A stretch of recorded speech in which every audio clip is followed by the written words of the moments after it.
Усім прывітанне яшчэ раз, з вами па-ранейшаму Зміцер Лукашук, і мы працягваем абмяркоўваць падзею Беларусі і за яе межамі, і працягнем мы гэта абмеркаванне с нашай госцяй. Дарэчы, у студыі Еўрарада жыўцом яна першы раз, хоць у эфіры Еўрарада не першы, але тым не менш вось такое развіртуальванне, як кажуць, у нас адбываецца сёння с паліталагіняй, кіраўніца працоўнай групы по контрэкстрэмізму моладзевай рады ЗША Алінай Харысавай. Прывітанне, спадарня. Вітаю. Аліна, давайте мы пачнем с такого экстремизму, каб вы нам контэкстремистское что-нибудь в отказ сказали. И ведаете что? Я как бы протягнем с вами размову, якую мы вели с Анатолием Лябедьком, эфир перед вами, але, ну, как размову, але той тезис, які ён агучыў. Я у яго спытаўся, ці прыходзілі яму, скажем так, прапановы, ці выходзілі на контакт да яго так званыя таварышы маёры, вот, на што ён мне сказаў, ну там можна паглядзець, але далей ён сказаў так, што ён чакае, што у бліжэйшыя 3-4 месяцы пачнецца масавая атака на легітымнасць Светланы Тихановскай. З таго боку яны будуць спрабаваць давесці, што ўсё, легітымнасць скончылася, ну і гэтак далей.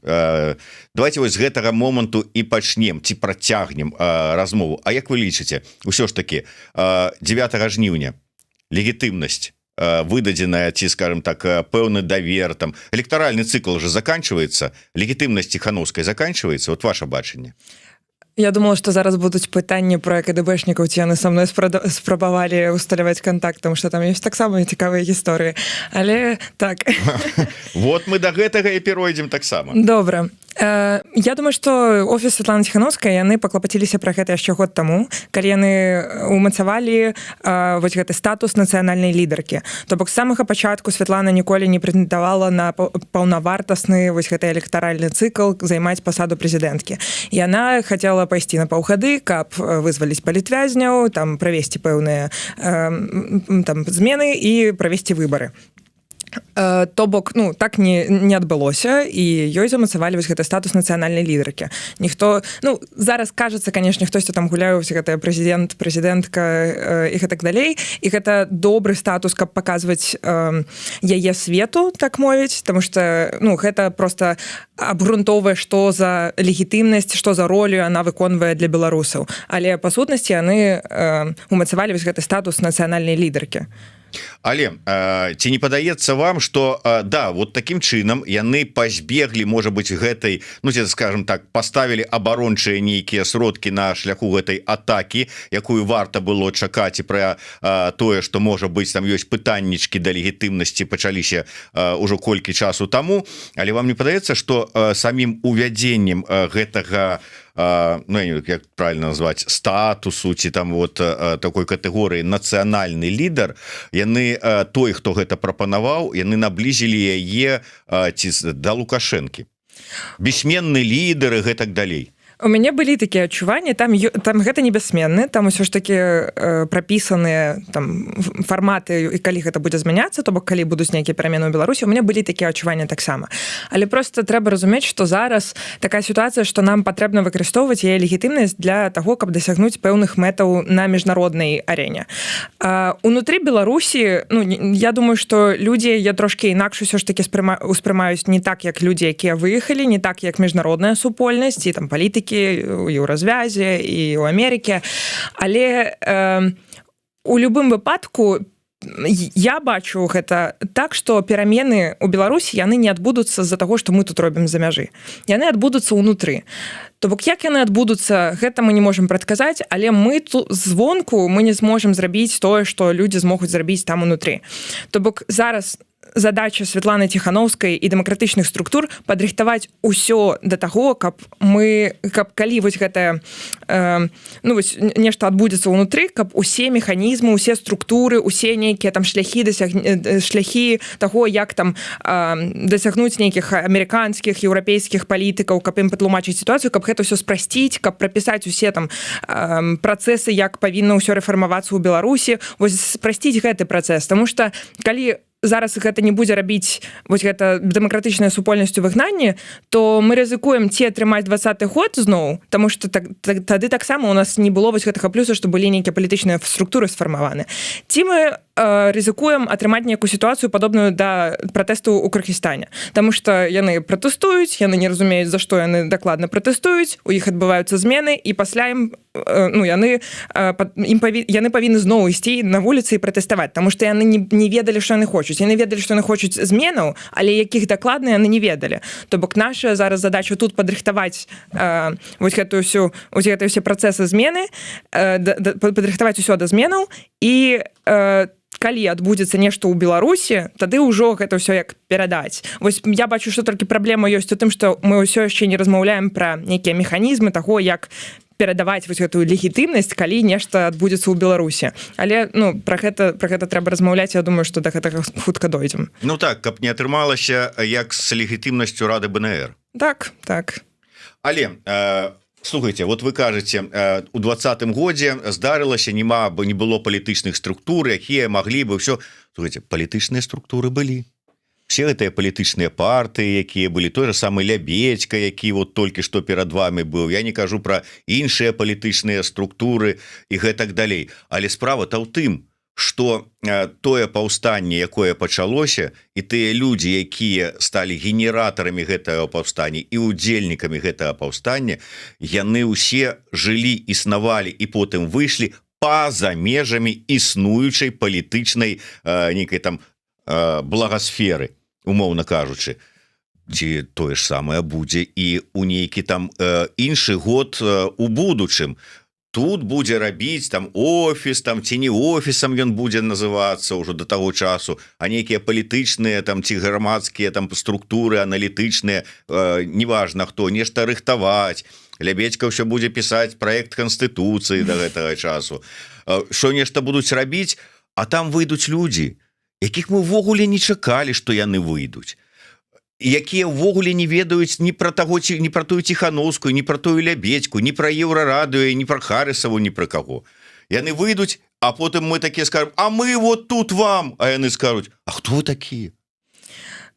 Але паралель вельмі добрая, таму што мы можам зараз паглядзець, што так, людзі, яны пайшлі за нечым новым, таму што ў 20-м годзе з'явіліся новыя структуры, новыя людзі, новыя лідары, яны за імі пайшлі. Тое, што было дагэтуль у Беларусі, нейкія там партыі палітычныя, апазіцыйныя, гэта ўсё існавала вось усе гэтыя амаль 30 год. Тады колькі там, 25 год, і яны проста прызвычаіліся, людзі ў Беларусі прызвычаіліся, што вось гэта сістэма аўтарытарная, яна існуе, і паралельна з ёй існуюць вось гэтыя партыі, якія асабліва ні на што не ўплываюць, таму што іх там задавілі. Можна шмат чаго працягнуць вось на адказ на пытанне, чаму вось яны нічога ні на што не ўплывалі там у Беларусі.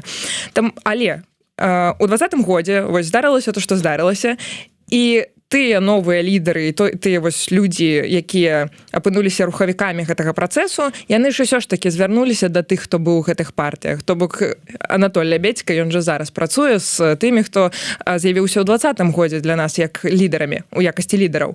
І так, я думаю, што будзе і далей. То бок не з усімі будуць супрацу весці, але паўплываць на гэтыя працэсы, я думаю, будзе магчымасць, і гэта залежыць, узровень гэтага ўплыву залежыць ад нас зараз, таму што калі мы зараз канцэнтруемся над тым, каб падрыхтаваць усё тое, што будзе карысна пасля людзям, то у іх жа будзе зацікаўленасці выкарыстоўваць нашыя напрацоўкі.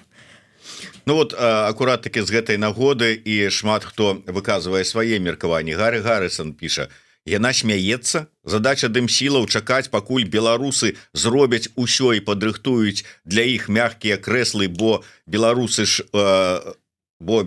шлапці. Калі беларусы зробяць перамены, яны будуць мець права самі заняць усе крэслы, а тыя, хто чакае, могуць чакаць і далей. Скажем, далей пытаюцца, а сапраўды, як тэарэтычна можна перадаць легітымнасць?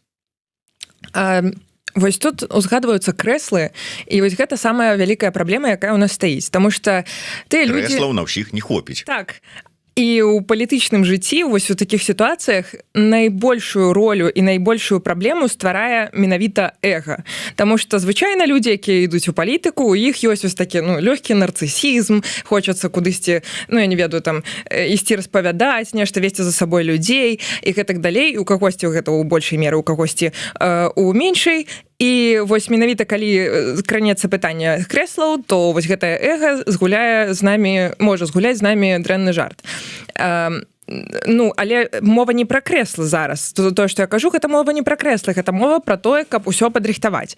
То есть мы разумеем, што апазіцыя там дамсілы там ці саманазвы можна іншае выдумляць за мяжой мала ўплывае і тым больш фактычна не будзе ў будучым уплываць на падзеі ўнутры Беларусі, і мы можам толькі падтрымаць і падзяліцца сваім досведам з тымі людзьмі, якія зробяць усё, што будзе, а потым сказаць, калі гэта будзе сцэнар рэвалюцыі ўнутры Беларусі, то так, магчыма, мы можам паўплываць такім чынам, вось як нехта паўплывалі ў 20-м годзе, то бок неяк інфармацыйна, там падтрымкай некай за мяжы, там я не ведаю, байсол можа будзе працягваць дапамагаць нейкім рэпрэсаваным людзям, але напрямую мы не зможам паехаць там, я не ведаю, што збярацца суполка экстрэмістаў з Польшы і паедзе ў Менск далучыцца да нейкіх пратэстаў, наўрад ці.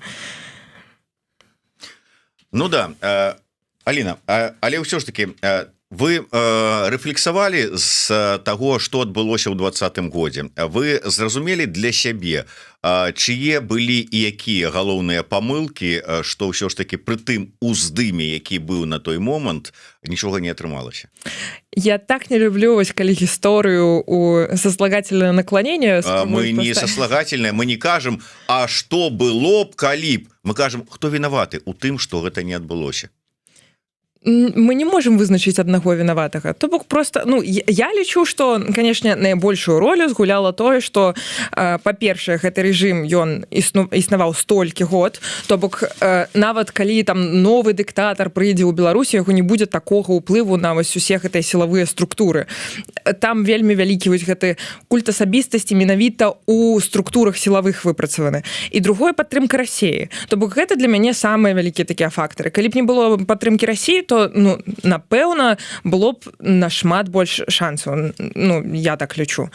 Але пакласці на кагосьці вось гэтую віну асабіста, я не смагу, напрыклад. Таму што нават калі там украінцы часам у размове кажуць, што вось не дажалі, трэба было ісці сілавым шляхам, і як мы зрабіць, вось у нас атрымалася на Майдане, а вы вось так не пайшлі. Так гэта зусім две розныя сітуацыі. У іх не было такой сістэмы, дзе адзін чалавек столькі год быў ва ўладзе, не было такога кантролю над сілавымі структурамі, у іх ёсць алігархія, якая таксама ўплывае, таму што шмат гульцоў, якія могуць змяніць усю сітуацыю. То бок я не лічу, што я маю нейкае права казаць, што трэба было ісці сілавымі метадамі, таму што беларусы пайшлі так, як яны ўмеюць. То бок пакласці віну на беларусаў ці пакласці віну на кагосьці, хто быў як узначальваў гэтыя пратэсты, калі так можна сказаць, там ніхто не узначальваў, конечно. Вот, я вот и хотел бы спытацца, ладно, мы маем ситуацию, лідарская роля ўсё ж таки мае значэнне ці не мае, на ваш погляд, потому что добра, мы маем ситуацию, калі, скажем, уже 10 числа ў Беларусі не было Ціхановскай, яе вывезлі ў Літву, удрала у Москву Цыпкала, Бабарыка сядзеў за кратамі, Калеснікава пры ўсёй павазе да яе ўсё, што рабіла, яна хадзіла побач з людзьмі і казала: толькі без сілавых сцэнароў, толькі ўсё мірна, толькі разыходзімся, толькі вот не трэба. Быў Латушка, які ішоў побач з калонай і казаў: а што я? А што я магу сказаць? Я разам з народам, я ніякі не лідар.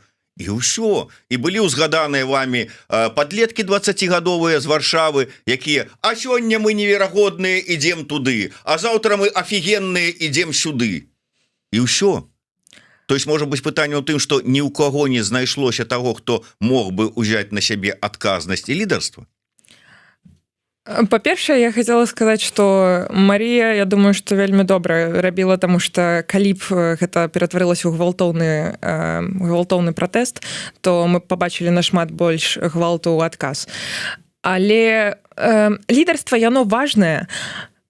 Але што, напрыклад, мне падабаецца ў пратэстах 2020 года у тым, што адбылося, што менавіта з-за таго, што ні ў кога не было вось аднаго лідара, за якім яны шлі, з-за гэтага гэта і атрымаўся такі вялікі працэс, калі ўсе аб'ядналіся. Нават калі паглядзець, напрыклад, на фотаздымкі з пратэстаў 10-го года, там нашмат больш еўрапейскіх сцягаў, то бок нашмат больш людзі выходзілі яшчэ там за нейкую еўрапейскую Беларусь. Тут людзі выйшлі менавіта за сваю Беларусь, яны не хацелі нікуды, ім не патрэбен быў нехта за кім ісці, яны проста хацелі да сябе павярнуць краіну. То бок гэта і ёсць унікальнасць гэтага пратэста. Магчыма, яно так і патрэбна. Ну да, зараз, конечно, сапраўды я тут з вами згодны, можна разважаць, што не так зрабілі, можна увогуле паслухаць Олега Латышонка, які казаў, што увогуле не своечасова было і не трэба было пачынаць і гэтак далей. Але, Аліна, можа быць, зараз вось шмат размоў, ну, шмат, не шмат, но пачынаецца, глядзіш, зараз хутка стане мейнстрымам такая думка, што ну не зрабілі нічога, абяцанні дадзеныя ў 2020 годзе не выканалі, прашло 5 гадоў, ну, значыцца, не справіліся, а раз не справіліся, то давай пока, трэба распускацца, самараспускацца, спачаў гэтую закідываць тэзу Апейкіну свой час, зараз Зенон Станіславович там расказвае пра гнілую калоду, якую трэба з дарогі прыбраць. Можа і сапраўды, как бы, да гэтага ўсё ідзе. А ці будзе лепш? Ці будзе лепш? Вось у мяне пытанне да такіх людзей, якія кажуць, што ўсё, трэба ўсё сварачваем і, ну, пакідаем людзей, якія ў Беларусі там і не могуць ні слова сказаць, і не маюць там дасягу да нармальных незалежных медыа, і тыя людзі, якія сядзяць за кратамі. Мы просто пакінем, все тут звернем свае справы, таму што у нас не атрымалася. Ну, хочацца так взяць часам гэтых людзей, так патрэсці трохі. Не, супраць гвалту. Але патрэсці просто, каб трошкі зразумелі, ну, што яны кажуць. Таму што якое іншае ў нас выйсце.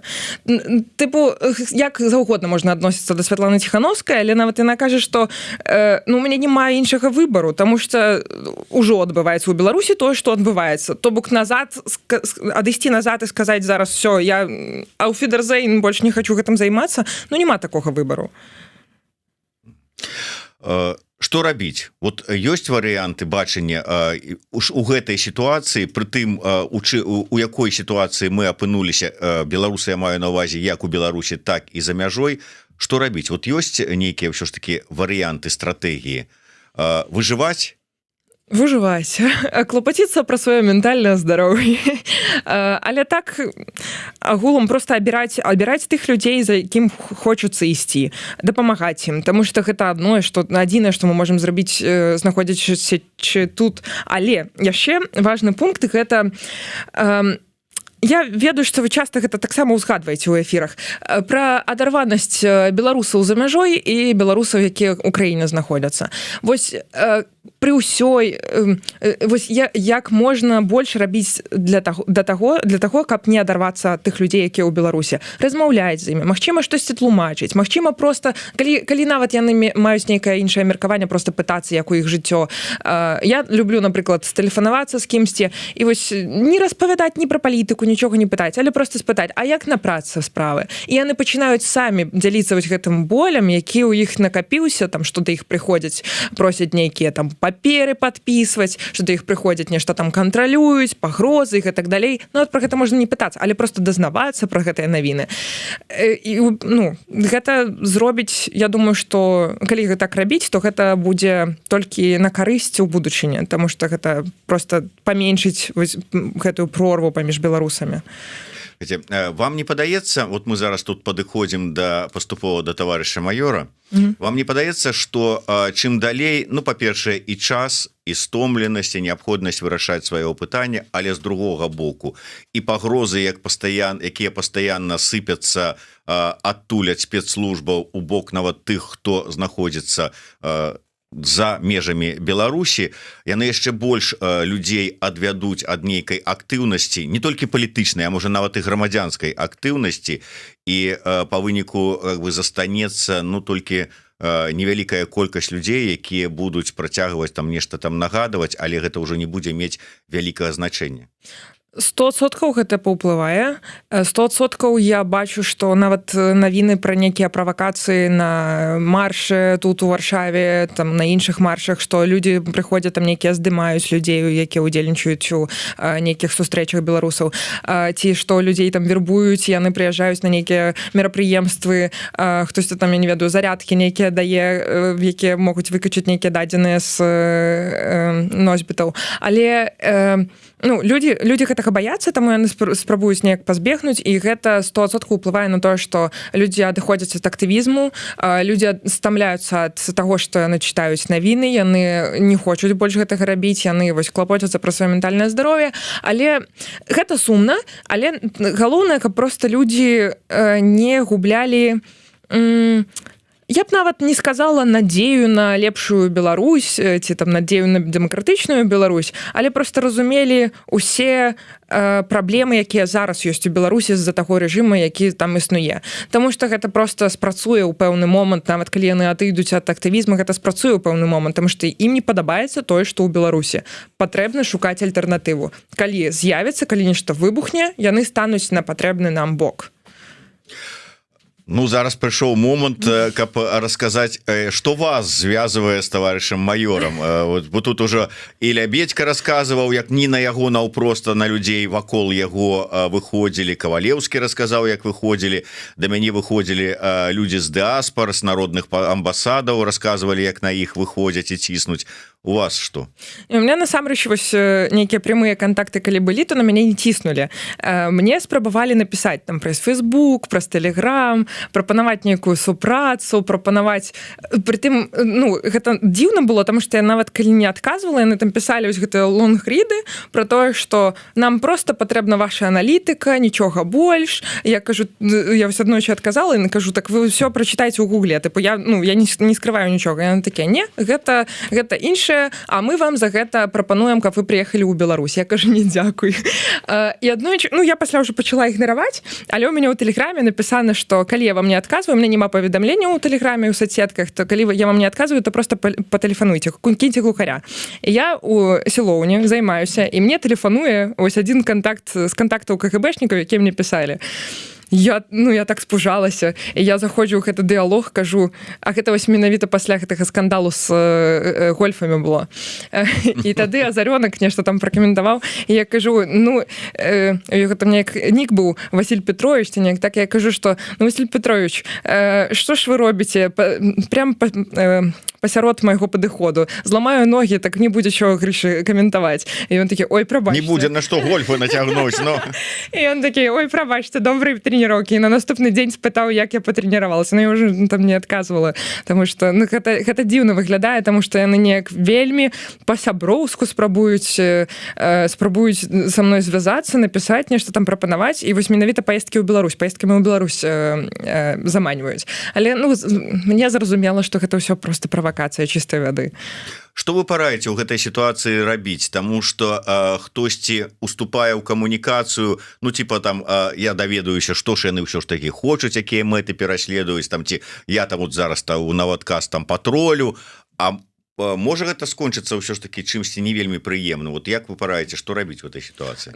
Я параю ігнараваць. То бок я там калі нават адказвала, то гэта ў мяне было свядома, што я вось зараз адкажу, і пасля я адразу блочу, таму што я разумею, што мне пасля нешта пасыпецца ў адказ, што магчыма можа на мяне паўплываць. Я не хочу, я хочу пазбегнуць такіх варыянтаў, але дарэчы, цікавая статыстыка, і украінцы таксама яе пацверджвалі, што жанчыны нашмат менш вядуцца на вось такія прапановы аб супрацы, на вербоўку, чым мужчыны, таму што жанчыны яны такія больш хітрыя, яны больш разумеюць вось гэтыя такія нейкія маніпуляцыі псіхалагічныя і неяк па-хітраму умеюць абходзіць нейкія там пытанні і прапановы. Таму тут яшчэ трэба я думаю, выключаць у сабе вось гэтага чалавека, дзіцёнка, які хоча пагуляць у нейкія гульні, які вось гэта шпіянаж, цікава. Не, гэта ніколі не будзе працаваць на карысць людзей. Калі нават прапануюць нейкія добрыя умовы, там па вяртанню ў Беларусь, па яшчэ чамусьці, гэта заўсёды правакацыя, тому что ну не можа быць так, тут просто лагічна можна падумаць, што не можа быць так, што заўсёды яны вядуць некую там дрэнную актыўнасць, якая нікому не падабаецца, якую вы таксама асуджаеце, але вось да вас яны прыйшлі з добрай прапановай, таму што вы ім падабаецеся. Ну не можа быць такога.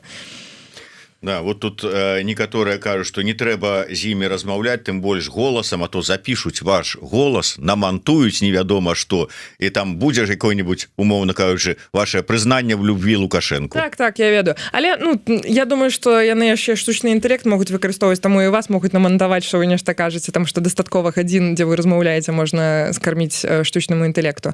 Але так, лепш проста не адказваць, не размаўляць, проста калі бачыце, што піша адразу ў блог, выдаляць для абодвух бакоў дыалог, ну вось. І паведамляць у весну, напрыклад, таму што часам ёсць такія аккаунты, якія шмат каму пішуць, і вясна, дарэчы, яна папярэджвае, што вось гэты аккаунт, ён піша і спрабуе вербаваць. Вось. Аліна, давайте вось вы просто незалежны паліталагіня. Скажите, вот ваше стаўленне незалежнае да ідэі круглага стола с Лукашенко?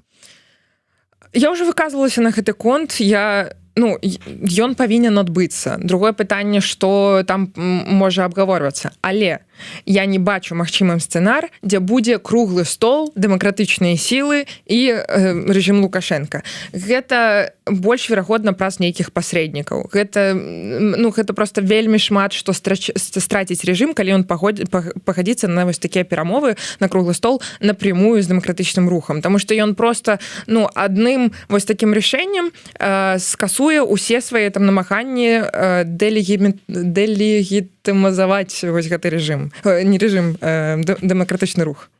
А що йому ввогуле как бы звяртаць увагу на это дэмакратычны рух? Ну не, я разумею, калі там, скажем, прапаганда не будзе звяртаць увагу на дэмакратычны рух, то Азаронак з Турам без работы застануцца, бо яны ж больш нічога не робяць, апроч таго, як тут расказваюць, как яны тут ядерны удар наносяць і ў труху разбіваюць дэмакратычныя сілы. Але калі задаць пытанне лагічна, а навошта гэта рэжыму? Навошта перамаўляцца? Да, навошта вот это круглы стол рэжыму? Ну, па-першае, вот уявім сабе сёння, вот у вас ёсць магчымасць там з кімсьці, я не ведаю, там с вакульчыкам пагаварыць, там данесці ему там сваё меркаванне. І вот ён кажа, а навошта? Вот што вы скажаце? Так я таму і кажу, што я не бачу сцэнар, дзе будуць прямыя перагаворы, таму што перамовы, таму што і нема пра што перамаўляцца, то бок рэжым, ён хоча для сябе, магчыма, нейкіх паблажак там з боку Амерыкі, з боку еўразвяза. Яму не патрэбныя асабліва нейкія паблажкі з боку дэмакратычнага руху. Ім патрэбна адстаўка проста іх, каб яны больш не існавалі, каб яны самароспуск зрабілі. Але перамаўляцца, з дэмакратычны рух зразумела, яны там будуць патрабаваць, каб палітвязняў выпусцілі, каб зрабілі там перавыбары, я не ведаю, спынілі рэпрэсіі, што таксама вельмі расплыўчатая фармуліроўка, асабліва для тых, хто будзе сядзець па той бок. Тому што такое спыніць рэпрэсію, то бок нам трэба самараспусціцца. Але таму вось гэтыя перамовы праз нейкіх пасрэднікаў, яны больш верагодныя. Не больш верагодныя, яны самыя верагодныя, таму што рэжым хоча нешта патрабаваць ад еўрапейцаў. Магчыма, калі еўрапейцы зусім нічога не захочуць, ніякіх дыялогаў не захочуць весці, а дэмакратычны рух захоча, то з нейкім там пасрэднікам паміж еўразвязам і рэжымам выступіць дэмакратычнаму руху і там дамаўляцца пасля з еўразвязам аб нейкім сняцці санкцыяў, але гэта настолькі малаверагодны варыянт, як мне бачыцца. Так. Ваш знаёмы Андрэй Дмітрыеў, вы з ім там в Бундестаге, я ведаю, сустракаліся, да? Перасекліся. Что-то вы так адразу... Не, просто... Да, не, я жартую. Мне Александр Фридман пераслаў артыкул у Берліна Цайтунг, артыкул Андрэя Дмітрыева. Дзіўна, што нямецкая прэса зацікавілася, прычым это не інтэрв'ю, а вот яго ім напісаны артыкул яны надрукавалі. Сэнс у тым, што Европе трэба замірыцца з рэжымам Лукашэнкі, ввогуле как бы санкцыі шкодзяць і гэтак далей, і гэтак далей. Як вы лічыце, ведаючы ўсё ж таки, як там што працуе, самі працавалі ў гэтай сістэме, спрацуе, на каго-то увогуле скіравана, на каго разлічана, хто цікавіцца і на што можа паўплываць гэты артыкул у гэтым нямецкім выданні? Сам артыкул, я думаю, што не настолькі ўплывовая рэч, таму што артыкулаў шмат друкуецца з рознымі меркаваннямі, і хтосьці там таксама кажа про тое, што ціск, і ўсё, ніякіх перамоваў, то бок ён проста з'есца вялікай колькасцю артыкулаў. Але само такое меркаванне і там спроба выйсці на нямецкую аўдыторыю, у тым ліку нейкую палітычную, тыя, хто там прыймаюць нейкія рашэнні, я думаю, што, магчыма, выкарыстоўваецца момант, калі трошкі больш правыя сілы прыходзяць да ўлады, то бок правацэнтрысты, Мерц, ён зараз з правацэнтрыстаў, плюс вялікі адсотак, 20% у АФД, якія ультраправыя, і неяк паўплываць на прыняццё рашэнняў, то бок калі вось там ультраправыя, яны падтрымліваюць рэжым Лукашэнкі плюс-мінус, не падтрымліваюць рэжым Лукашэнкі, але яны будуць галасаваць плюс-мінус у той жа парадыгме, што патрэбна рэжыму Лукашэнкі. Там з правацэнтрыстаў таксама вялікі адсотак можа за нейкія такія рэчы галасаваць, і вось трэба прасоўваць гэтае меркаванне на нямецкую аўдыторыю, каб яшчэ атрымаць нейкі адсотак палітыкаў, якія з іншых партый, магчыма. Але, зноў жа такі, я думаю, што адзін артыкул, гэта малаверагодна, што ён на штосьці паўплывае. Вадзім Ігнацьеў піша: толькі учора з Беларусі незадаволеных дастаткова шмат, але пра апазіцыю ні слова, для іх яе не існуе. Я так разумею, гаворка ідзе пра беларусаў унутры Беларусі. Так і жывуць людзі зараз, з таго, што я таксама... Вы не здзіўленыя гэтаму меркаванню, увогуле згодныя, што так яна сітуацыя сёння і выглядае? Збольшага так. Калі перакрываюць усе там спосабы, шляхі, як атрымаць інфармацыю, там нават у тиктоке заблочылі аккаунты там Святланы Ціхановскай, Латушкі, наколькі я ведаю, у Беларусі, а тикток, ён дзіўна, але вельмі важлівы сродак інфармацыі для беларусаў, таму што там сярэдні ўзрост, ён значна больш высокі, чым тут у Еўропе, напрыклад. Тут гэта больш для падлеткаў нейкая соцсетка, а там для атрымання навінаў, таму што гэта плюс-мінус бяспечна. І вось там блочыць інфармацыю, плюс, я не ведаю, людзі агулам яны не супер цікавяцца палітыкай. То бок нават у нейкіх дэмакратычных краінах вельмі шмат людзей, якія будуць казаць, я апалітычны, мне гэта не цікава, яны не бачаць сувязі з нейкімі штодзённымі справамі, паміж штодзённымі справамі і палітыкай. Таму адсотак людзей, якія не ведаюць агулам пра апазіцыю, ён будзе вялікі у любым выпадку, нават калі б там быў дасяг да нейкай інфармацыі. Але людзі ведаюць агулам, вось ёсць Ціхановская. Яны памятаюць пра 20-й год. Нават калі не памятаюць там Лукашенка, гэта узгадвае вельмі часта. Нават там учора, калі сустракаўся з КДБшнікамі, ось 20-й год нам паказаў нейкія там прабелы ў нашай сістэме. То бок агулам нейкае прадстаўленне таго, што вось людзі былі незадаволеныя, там нейкія падавілі пратэсты, што ёсць палітзняволеныя, што лукашэнкаўскія нейкія структуры і лукашэнкаўская сістэма робіць ім дрэнна, яно ёсць. Вось гэта адчуванне. Людзі незадаволеныя там сваёй якасцю жыцця, яны незадаволеныя заробкамі. То бок, з аднаго боку, гэта вельмі лёгка будзе пасля папулістам нейкім выйсці на гэтых людзей, неяк паманіпуляваць іх меркаваннем. З іншага, добра, што ў іх ёсць проста паразуменне, што тая сістэма, у якой яны існуюць, ім не падабаецца. Яны хочуць зменаў і плюс-мінус прычыны, чаму гэтая сістэма існуе і з-за каго яна існуе. У іх ёсць паразуменне. Гэта тое, што патрэбна. Глядач пад нікам НП, вельмі настойлівы такі, вельмі хоча ад вас атрымаць адказ на сваё пытанне, бо задаў яго тут у стужцы разоў 7, відаць, калі не болей. Аліна, ці не траціць апазіцыя больш сіл на спрэчкі паміж сабой, чым на барацьбу з Лукашэнкам, рызыкуючы даверам? Гледзячы на тое, на якія структуры глядзець. То бок ёсць розныя таксама гульцы ў дэмакратычных сілах, і я таксама лічу, што вельмі шмат апошнім часам асабліва траціцца сілаў на тое, каб проста паспрачацца адзін з адным. агулам мы-то хочам аднаго. То бок нават калі вось гэта спрэчкі пра перамовы ўзніклі, то што мы мінулы раз абгаворвалі. І адні і другія кажуць пра перамовы, і адні і другія кажуць пра вызваленне палітвязняў.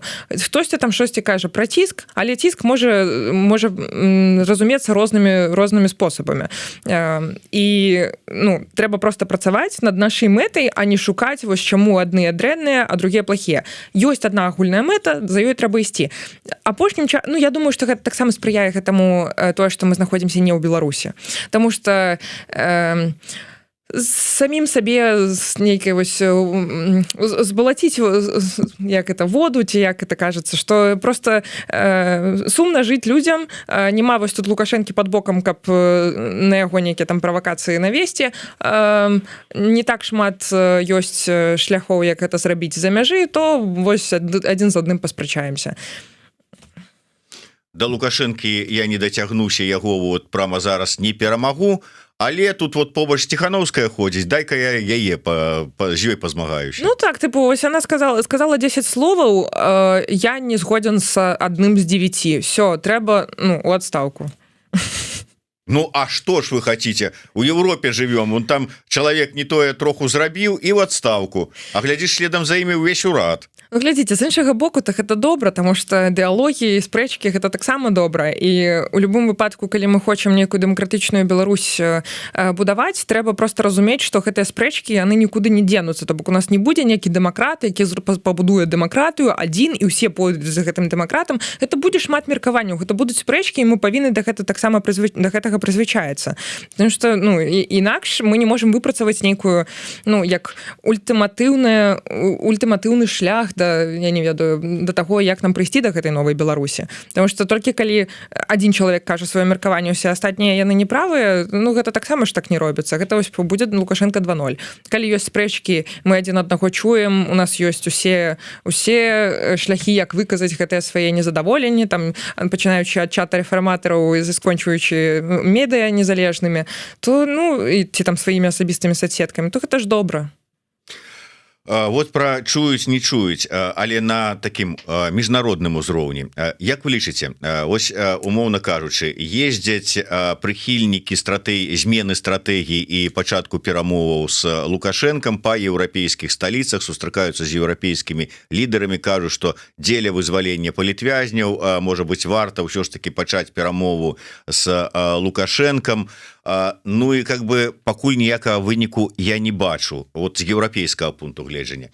Хтосьці апелюе да ЗША. Вось Тихановская написала артыкул у адным з амерыканскіх медыа, зараз яна выйшла, дзе звяртаецца наўпрост да Трампа, што, маўляў, вы можете шмат зрабіць, ад вас шмат залежыць, вы можете вызваліць палітвязняў. Ці чуюць, ці не чуюць? Што ў Европе, што ў ЗША?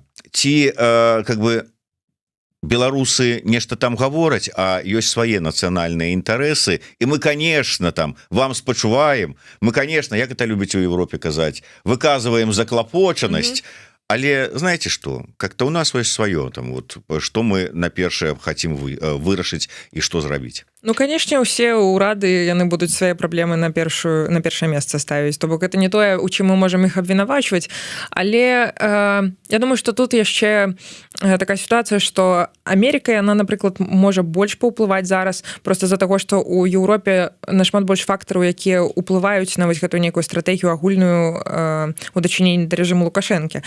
Таму што вось патрэбна звяртаць увагу на ўсе там нацыянальныя ўрады, на тое, якая ў іх стратэгія.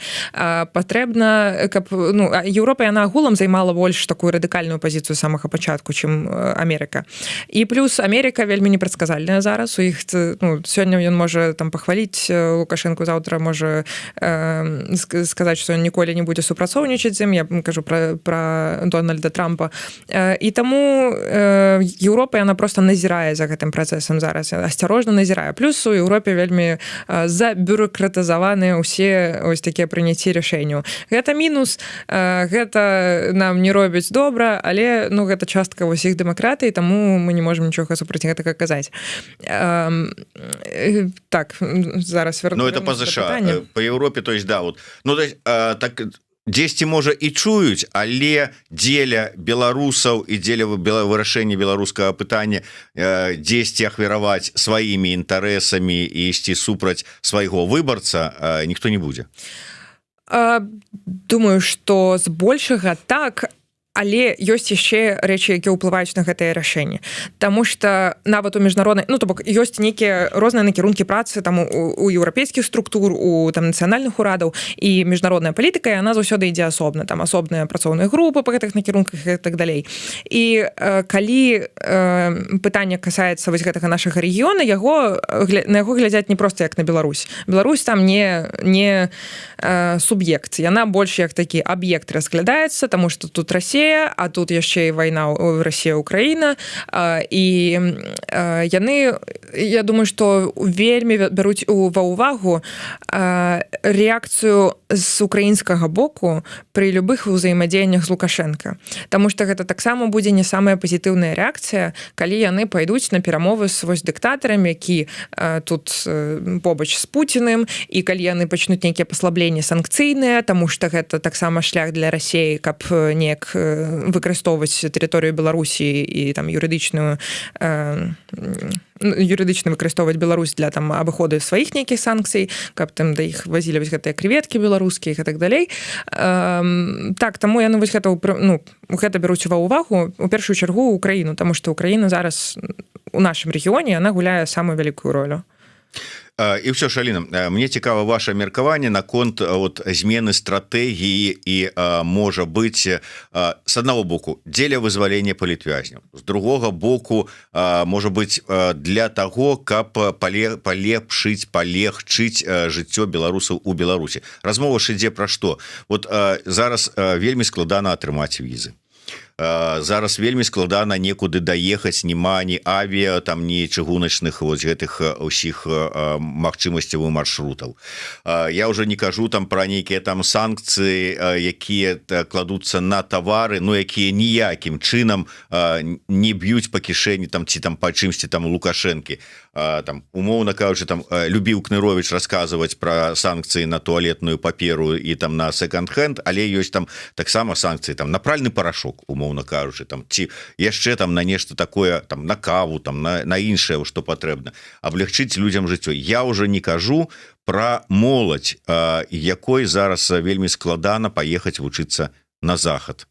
З розных прычынаў, пачынаючы з візаў, заканчваючы становяцца больш жорсткія умовы для паступлення. Вось недавно у Польшчы быў прыняты закон, змены ў закон, што там трэба нейкі іспыт па-новаму па наведанне мовы здаваць і гэтак далей. Можа, ўсё ж такі хаця бы дзеля таго, каб беларусам палегчыць магчымасці наведвання, паездак, адукацыі, працы, жыцця, варта змяніць стратэгію? Добрае пытанне, але я хочу закрануць вось гэтае пытанне пра пральны парашок, пра каву, пра паступленне, таму што тут не столькі нават перашкаджае вось гэтым працэсам, перашкаджаюць нейкія санкцыі, сколькі сам рэжым. Таму што не даюць гэтыя, як это называецца, апастылі ў час, яны не пускаюць нармальна людзей там за мяжу, каб яны паступалі своечасова, то бок каб яны паспелі на нейкія там уступныя іспыты і так далей. Пральны парашок, каву, ёсць у Беларусі абмежаванне на увоз тавараў з недружественных стран. То бок Беларусь сама не дае людзям жыць нармальнае жыццё нават на бытавым узроўні. Плюс да таго вось гэта удзел у вайне ва ўкраіне, таму што санкцыі там налагаюцца на нейкія прадукты, таксама якія Еўропа, напрыклад, не хоча, каб яны ехалі ў Расію. Там тыя ж самыя шампуні, якія зараз... такія санкцыі насамрэч вельмі лёгка абыходзяцца. То бок вось той же самы шампунь там DAF, ён зараз проста прадаецца там у мілах і гэтак далей, проста рускім элітам літарамі напісана DAV. І то бок санкцыі, якія менавіта з Еўропай накладзены, яны вельмі лёгка абыходзяцца тымі ж самымі кампаніямі, якія просто там перабазоўваюць сваё некае производство таксама там на Расію і Беларусь асобна неяк это робяць. Але рэжым, ён сам пахаршае жыццё людзям сваімі абмежаваннямі па кавах, па пральных парашках і па паступленню. Я у ЗБС таксама міжнародная сакратарка, і мы там заўсёды маніторым тое, як менавіта рэжым кожны год робіць вось гэтае паступленне ўсё цяжэй і цяжэй для беларусаў унутры Беларусі. Таму перамаўляцца пра санкцыі, ну то бок вось тыя санкцыі, пра якія вы кажаце, гэта тыя санкцыі, пра якія я лічу, можа ісці гаворка на нейкім вось круглым стале, калі ён будзе адбывацца з пасрэднікамі там еўрапейскімі, амерыканскімі. Таму што гэта тыя санкцыі, якія ну, яны толькі робяць жыццё для людзей больш цяжкім. Але я думаю, што рэжым таксама баіцца зняцця менавіта гэтых санкцый, ён хоча больш зняцця санкцый, якія там, ну, Расіі будуць карысныя.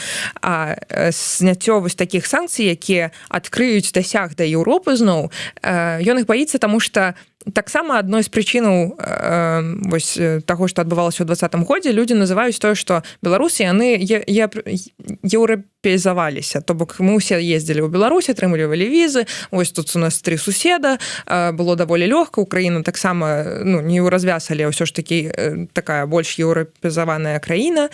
І проста закрыць вось гэты дасяг, і каб яны больш ездзілі там толькі ў Расію, атрымлівалі веды толькі пра там расейцаў, там знішаць нашу гісторыю з еўрапейскай часткай, што вось мы заўсёды былі толькі з Расіі. Яны зараз перакрываюць гэты воздух для не толькі для маладых, а для ўсіх людзей, то бок зняццё вось такіх санкцый, яно будзе добрым для нас, але для рэжыму, я думаю, што ён ставіць пад пытанне такія санкцыі, ну, зняццё такіх санкцый, яны яму толькі на карысць. Добра, дзякуй вялікі. На жаль, трэба завяршаць нашу размову, але коротка, чаго чакаеце ад канферэнцыі «Новая Беларусь»? Ой, з'езд ЦК КПСС 2.0? Ну, я там буду выступаць, таму чакаю просто таго, каб адчытацца па сваёй прэзентацыі дакументу, над якім працавала. Але агулам гэта вельмі добры такі збор, просто каб пабачыць адзін аднаго, паразмаўляць, абмяняцца нейкімі думкамі. Гэта заўсёды ёсць нейкія таксама там спрэчкі, канфлікты і правакцыйныя пытанні, але я гэта люблю. Ну, то бок ты бачыш ад людзей, якія з табой зараз прысутнічаюць, якія ў іх ёсць праблемы, пытанні менавіта да цябе, ці там да Святланы Ціхановскай, да нейкіх там дакументаў. Гэта добры эксчейндж меркаваннямі. Вось. Ну, это вы любіце. Вы, можа, яшчэ не забранзавелі, а вот астатнія ўсе гэтыя лідары. Ну, вось хай адказваюць. Вось я чакаю адказаў на пытанні. Усе пытанні, якія ўзніклі. Дякую вялікі. Ну што ж, я яшчэ раз нагадаю, што у нас у эфіры была паліталагіня, кіраўніца працоўнай групы па контрэкстрэмізму моладзевай рады ЗША, і таксама, як высветлілася, міжнародная сакратарка згуртавання беларускіх студэнтаў Аліна Харысава. Дякую вялікі, Аліна. Да сустрэчы. Жыве Беларусь.